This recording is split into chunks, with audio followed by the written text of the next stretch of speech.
Algo muy raro le está pasando a nuestro planeta. La corriente del Golfo se está desestabilizando. La corriente en chorro amenaza con colapsar, el vórtice polar podría romperse e incluso nuestro campo magnético terrestre se está volviendo completamente loco. ¿Es todo esto solo una extraña coincidencia? ¿O hay detrás un patrón más amplio que podría cambiar la Tierra para siempre?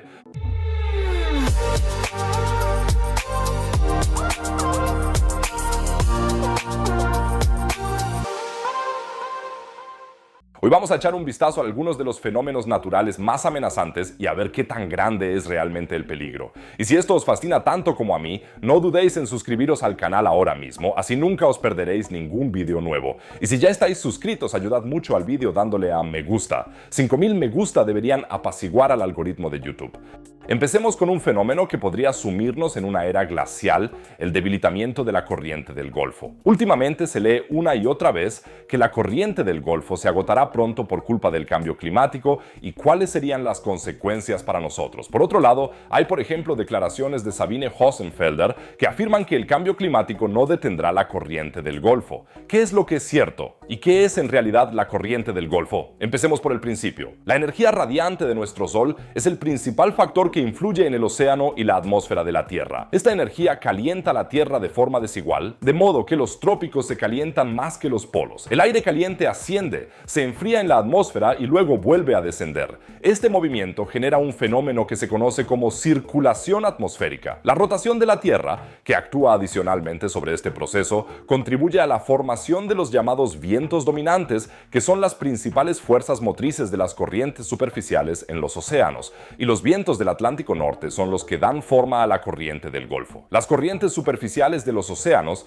impulsadas por el viento, adoptan una forma elíptica, formando un remolino entre los continentes que bordean el Atlántico, y este remolino de corrientes se ve influido por la rotación de la Tierra, que junto con los vientos dominantes provoca un aumento de las corrientes en el arco occidental de este remolino, dando así origen a la corriente del Golfo, que tiene entre 50 y 150 kilómetros de ancho y unos cientos de metros de profundidad. Forma parte de todo un sistema de corrientes y se encuentra frente a la costa de Norteamérica. Fluye a lo largo de la costa este de Estados Unidos y Canadá en dirección noreste, donde se une a otras corrientes atlánticas para formar la corriente del Atlántico Norte. Pero eso también significa que, si la corriente del Golfo se detuviera, no por ello se paralizaría toda la corriente del Atlántico Norte. La corriente del Golfo es, por supuesto, una importante fuente de la corriente del Atlántico Norte, pero también hay otras corrientes que ayudan a transportar agua cálida hacia el norte e influyen en la temperatura, como por ejemplo la corriente de las Canarias a lo largo de la costa occidental de África. Pero, ¿pueden estas corrientes detenerse así sin más?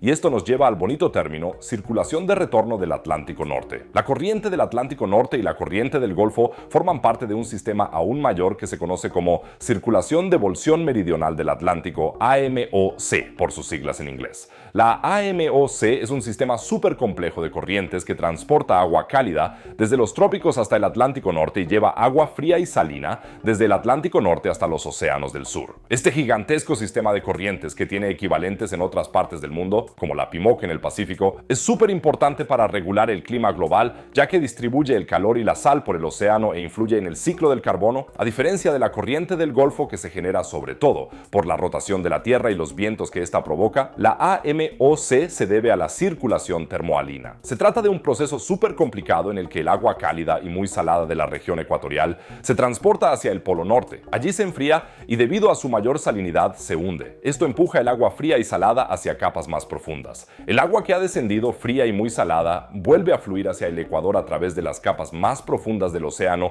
debido a la mayor presión y densidad.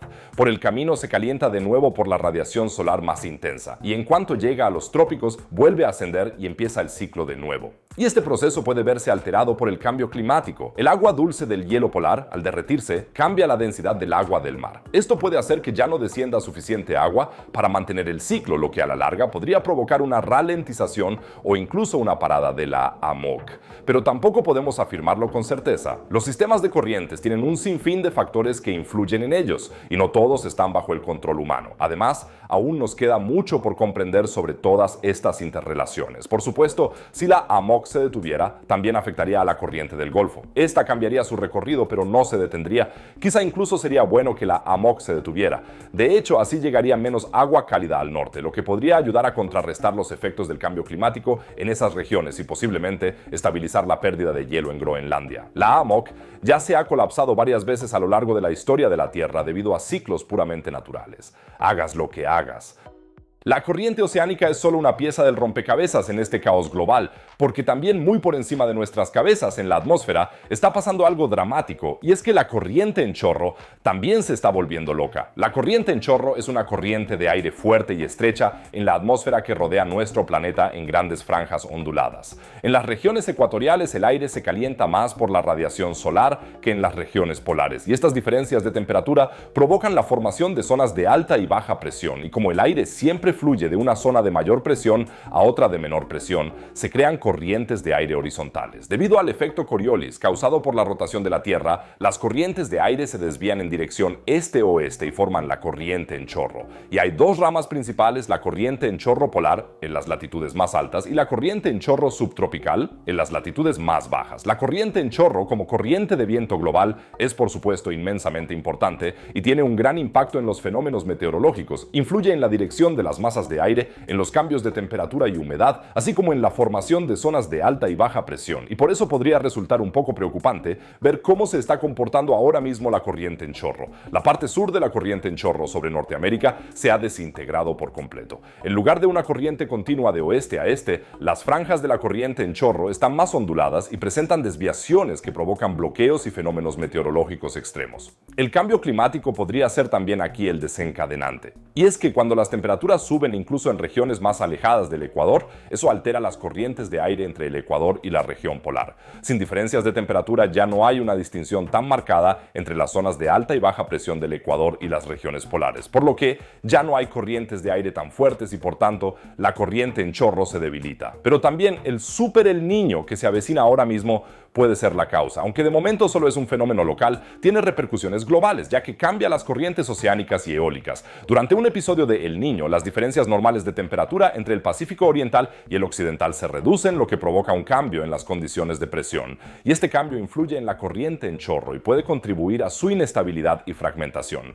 Como consecuencia, las bandas de la corriente en chorro en las latitudes más altas se ven alteradas y desviadas, lo que puede dar lugar a fenómenos meteorológicos inusuales. Estos cambios en la corriente en chorro afectan al tiempo en todo el mundo. En algunas regiones pueden provocar olas de calor o incendios forestales, mientras que otras se enfrentan a tormentas violentas, lluvias torrenciales y olas de frío. Estos efectos pueden notarse tanto a nivel local como global.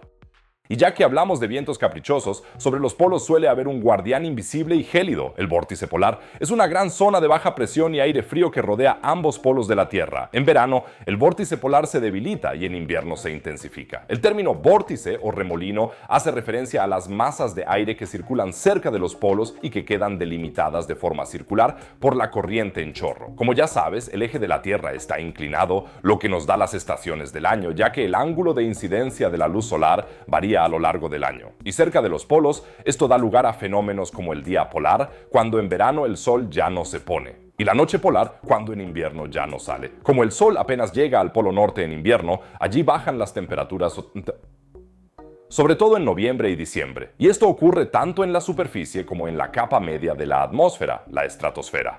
La corriente en chorro actúa como barrera para el transporte de aire y aísla el aire estratosférico sobre el Ártico. El vórtice polar del hemisferio sur también se extiende por la estratosfera y llega hasta la mesosfera, pero a diferencia del vórtice del norte es más intenso, más grande y más duradero. Además, las temperaturas son más bajas y los niveles de ozono más reducidos que en el norte. Pero tal y como están las cosas ahora, puede que el vórtice polar se desmorone. A esto se le llama evento del vórtice polar o disrupción del vórtice polar. Como ya hemos oído, la corriente en chorro está alterada en estos momentos, lo que podría provocar que masas de aire frío del vórtice polar se adentren de repente hacia el sur, hacia latitudes más bajas. Estamos hablando de masas de aire gélido que de repente podrían llegar casi hasta el Ecuador. Incluso Florida, que por lo general tiene un aire caribeño, puede verse sumida en un caos de nieve como ocurrió en 2022. Pero además del cambio climático, Ártico, hay otros factores que pueden provocar una perturbación del vórtice polar. Por ejemplo, cuando la diferencia de presión disminuye porque las temperaturas del sur son más frías o las del interior del vórtice son más cálidas de lo habitual. Los fenómenos meteorológicos globales como el Niño vuelven a jugar un papel importante en esto. Los cambios en la actividad solar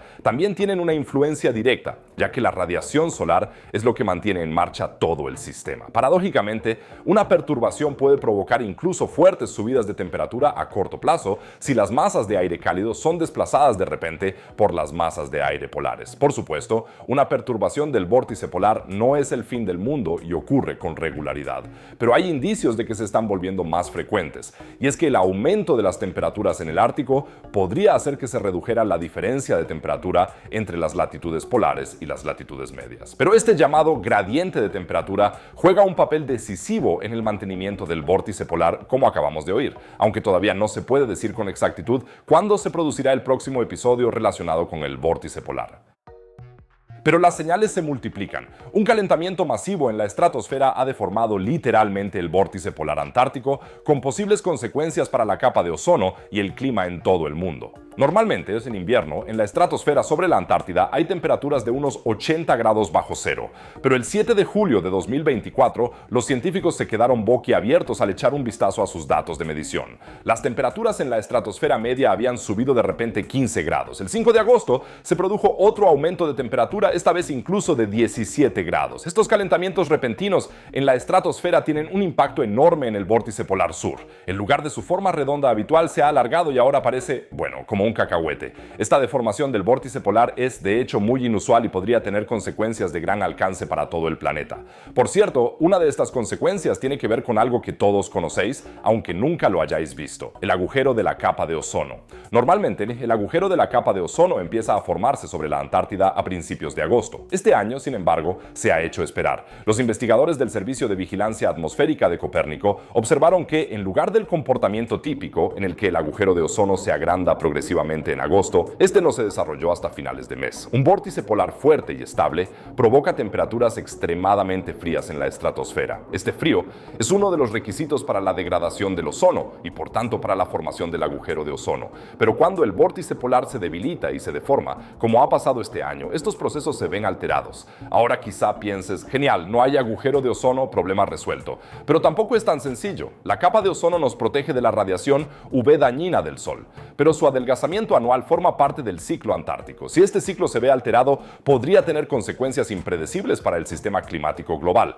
Así que no hay agujero de ozono tampoco es la solución. Genial. Pero, ¿qué es lo que ha desestabilizado tanto al vórtice polar? Aquí llegamos a uno de los aspectos más fascinantes de la investigación climática. Todo está relacionado con todo. Los científicos sospechan que los patrones meteorológicos inusuales en la troposfera, es decir, en la capa más baja de la atmósfera donde se desarrollan los fenómenos meteorológicos, podrían ser los responsables de la alteración en la estratosfera. De hecho, el mes de julio de 2024 fue inusualmente cálido en la Antártida. Para toda la región antártica fue el quinto julio más cálido desde que se tienen registros. Y la cosa se complica aún más. Las variaciones en las temperaturas de la superficie del mar y en el hielo marino podrían alterar estos sistemas meteorológicos a gran escala en la troposfera, que luego se extenderían hacia arriba. Imagínate el clima como fichas de dominó. Lo montas todo y luego empujas la primera ficha. Lo que sigue es una compleja reacción en cadena, en la que una ficha derriba a la siguiente. En nuestro caso, con un ligero calentamiento de la superficie del mar podría haber influido en la troposfera, lo que a su vez habría alterado el vórtice polar, lo que a su vez habría afectado a la capa de ozono y así sucesivamente. El clima es sencillamente un sistema sumamente complejo. Sin embargo, hay fuertes indicios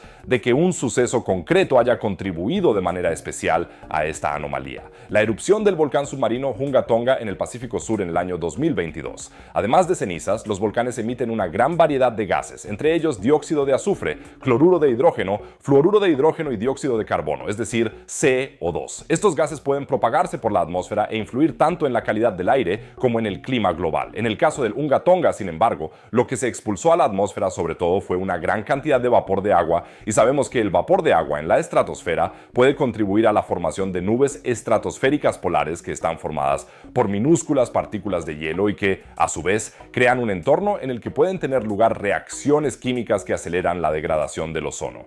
Pero, mientras tanto, esta anomalía sobre la Antártida ya se ha calmado. Entonces, ¿qué significa todo esto para nosotros? Para empezar, demuestra lo importante que es seguir investigando y vigilando nuestros polos. Las regiones polares desempeñan un papel clave en el sistema climático global y los cambios que se producen allí pueden tener consecuencias de gran alcance, incluso para nosotros. También pone de relieve lo complejo y delicadamente equilibrado que es nuestro sistema climático. Una pequeña perturbación aquí puede provocar grandes cambios en otros lugares. Y luego está lo que quizás sea el mayor tema de debate de todos, nuestro campo magnético terrestre. Para empezar, tenemos que diferenciar entre el polo geográfico y el polo magnético. El polo norte geográfico, y también el sur, es un punto fijo, justo donde el eje de rotación de la Tierra atraviesa la superficie. El polo norte magnético, en cambio, es el punto en el que las líneas del campo magnético de la Tierra se adentran perpendicularmente en el suelo. Y este punto no es nada fijo. Desde que lo descubrió James Clark Ross en 1831, sabemos que el polo norte magnético se desplaza, pero en las últimas décadas este desplazamiento ha adquirido una dinámica totalmente nueva. Desde los años 90 la velocidad se ha disparado, ha pasado de un movimiento pausado de unos 15 kilómetros al año a acelerar hasta alcanzar los 55 kilómetros anuales. Después de que el polo norte magnético se desplazara cada vez más rápido hacia Siberia durante años, en los últimos años ha vuelto a frenar de repente. En resumen, el polo norte magnético se comporta de forma totalmente excéntrica e impredecible. Pero, ¿por qué es esto tan importante? El campo magnético de la Tierra es el responsable de protegernos